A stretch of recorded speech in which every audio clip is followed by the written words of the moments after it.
আগামী 12ই মার্চ ত্রয়োদশ জাতীয় সংসদের প্রথম অধিবেশন আহ্বান করেছেন রাষ্ট্রপতি মোহাম্মদ শাহাবুদ্দিন। ওই দিন বেলা 11টায় জাতীয় সংসদ ভবনের সংসদ কক্ষে এই অধিবেশন বসবে। সংবিধানের 72 অনুচ্ছেদের এক দফার ক্ষমতা বলে এই অধিবেশন ডেকেছেন রাষ্ট্রপতি।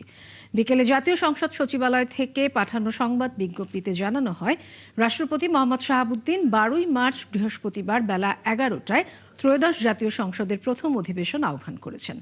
প্রথা অনুযায়ী নতুন সংসদের প্রথম অধিবেশনে রাষ্ট্রপতি সরকারের বিভিন্ন উন্নয়ন কর্মকাণ্ড ও আগামীর পরিকল্পনা তুলে ধরে ভাষণ দেবেন। এরপর রাষ্ট্রপতির ভাষণের ওপর আনা ধন্যবাদ প্রস্তাবের ওপর সাধারণ আলোচনা হবে। 12ই মার্চ স্পিকার ও ডেপুটি স্পিকার নির্বাচনের মধ্য দিয়ে শুরু হবে ত্রয়োদশ জাতীয় সংসদের আনুষ্ঠানিক যাত্রা।